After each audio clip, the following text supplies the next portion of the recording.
but we are going to win New York. So what did you think about that message and his chances of winning the state? By all available metrics, Donald Trump is currently losing the 2024 election. But not only does he believe he's winning, he's insisting that he's going to win the blue bastion of New York State.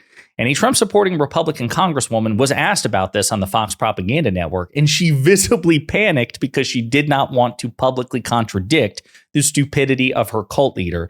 And we have to talk about it. But before we do, if you end up liking this video and you want to support the channel, please be sure to hit the like, subscribe, and alert bells before you go. All right, friends, I have several clips to play for you. Donald Trump's delusion, his stupidity, his dishonesty, and the intersection between these things is really fascinating to me because it's hard sometimes to tell.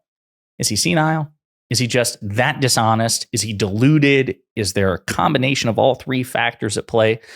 But when he says things, it's hard to determine what the source is. And yet, Donald Trump recently said at a rally in New York that he thinks he's going to win the Electoral College votes of New York State. And the reason I'm here is because hasn't been done in many decades. It hasn't been done for a long time, but we are going to win New York.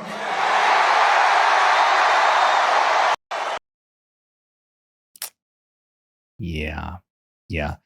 So it's funny he should say it hasn't been done in a long time. So, of course, he ran for president in 2016. He won that election thanks to the political affirmative action that is the Electoral College. He won, but he did not win New York State. Secretary Hillary Clinton won nearly 60% of the vote in New York, and she won about 1.7 million more votes, 1.7 million more votes in New York than Donald Trump. Pretty decisive margin. Then, of course, Donald Trump ran for president in 2020 as the incumbent president of the United States. He ran again for re-election. President Biden won, again, nearly 61% of the vote compared to Donald Trump, nearly 2 million more votes than Donald Trump. So Donald Trump not only has a history of losing elections, but losing elections specifically in New York. Don't know why he's thinking that this blue bastion would flip red, especially when, again, at the current moment, he's losing states like North Carolina, Georgia, Arizona, Michigan, Wisconsin, these battleground states. Well, New York isn't a battleground state. So if you're struggling in these purple states, what makes you think that you're going to win New York? Well, a New York Republican Congresswoman, Claudia Tenney, who is just awful. She's featured in previous videos of mine. She was put in the uncomfortable position of being asked about it by a Fox News host on Fox News. So again, a pro-Trump network in front of millions of pro-Trump watchers. She was asked, I don't know if it was a gotcha question or if because the host is genuinely under the impression that New York is in play. I have no freaking clue, but it's really funny to see Claudia Tenney stammer like a deer in headlights. I mean, just like total shock that she was put in this position. But I want you to watch her reaction to this question and how she tries delicately to avoid pissing Donald Trump and his supporters off. And his message to try and encourage people to vote for him is with the crime, with the immigration, with the economy. What the heck do you have to lose? Vote for me. So what did you think about that message and his chances of winning the state?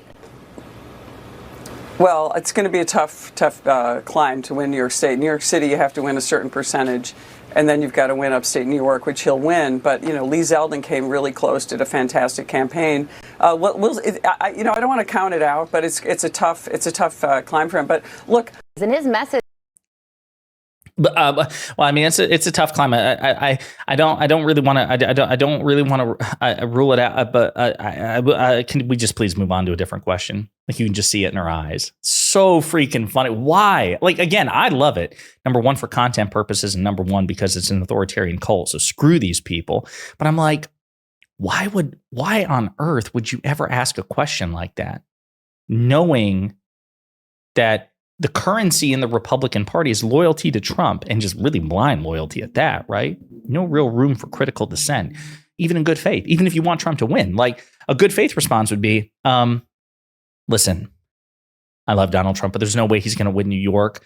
I support President. You know, she could have spun it in any way she wanted and then just told the truth. There's no way he's going to win New York. So I would rather him dedicate his resources in what's likely to be a close election to states where he can win, because New York will almost certainly go for Vice President Harris. But she can't say that. She can't say that because not just because of the cult of personality that Donald Trump has enforced, but they have helped enforce. Claudia Tenney has helped create a situation. Fox has helped create a situation where good advice and reasonable responses not only carry no favor with Donald Trump, they're actively punished. It's so freaking funny. It's also, again, as a student of politics, it's kind of frustrating to see that this has overtaken one of two political parties. But I'm just thinking to myself, you've made this mess. You made this mess. And it's so funny to watch them be hoisted by their own petard. Again, as to whether or not Donald Trump, though, genuinely believes he can win New York, or if it's just delusion or a lie or whatever. He said some similar things recently about California. This is a clip of a statement that Donald Trump made to Dr. Phil during a recent interview about California, another blue bastion. I look at California. I gave a speech. I had a crowd so big. I said, "There's no way I could lose California," but automatically they mark it down if you're a Republican as a loss. That you lose by 5 million votes. I said, 5 million votes. I guarantee, if Jesus came down and was the vote counter, I would win California, okay? Guy's insane. He's really, really nuts.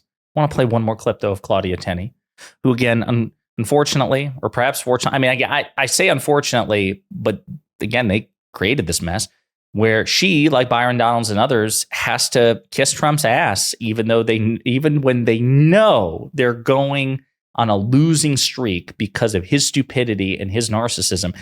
They have to pretend otherwise. So I want to play one more clip of Claudia Tenney just absolutely letting her entire constituency down with pure dishonesty. I think President Trump was really on his game last night. He came back to the humorous, unifying President Trump. He's talking about things that everybody's experiencing from bad policies caused by the left, particularly in New York State. The crime, I just mentioned the energy problem, people having high inflation, high gas costs, high grocery costs. All those things are affecting us. And Trump is saying, why not try me? I'm going to give you an opportunity to keep your job, to stay in New York, the home that you love. I'm one of those people that's still fighting the battle in New York State. So she thinks that Donald Trump is a unifier. He goes back to the same unifier. Trump has never been a unifier. Trump has never been popular. Like, Donald Trump has never had widespread bipartisan support. Donald Trump was always underwater when he was president. He never reached 50% approval rating. He's always been an unpopular president. He's always been an unpopular politician.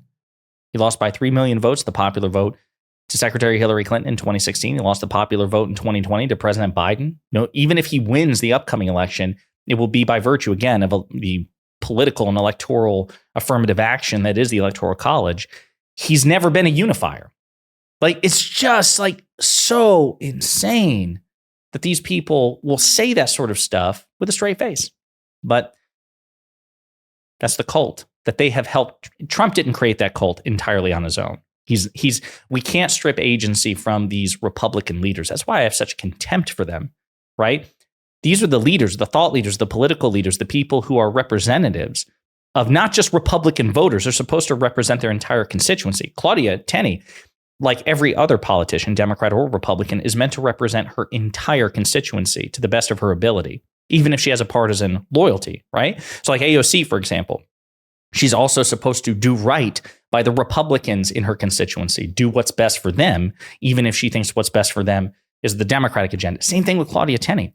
Claudia Tenney has completely let her constituency down by helping Donald Trump create this authoritarian death cult, which again has no limiting principle and no real capacity for responsible governance. They're hoisted by their own petard. And that is why I'm convinced if Donald Trump loses this election, I'm not convinced that there will be a grand epiphany or a moment of self-awareness. I think as long as Donald Trump chooses to lead the Republican Party, either from office or outside of office, this is what the GOP has become. They will not be free of him until he chooses to free them, or until he eventually passes away from like old age or something, and he's just no longer around to influence the GOP. They created that situation, so no sympathy for them. Anyway, in the meantime, let me know what you think in the comments.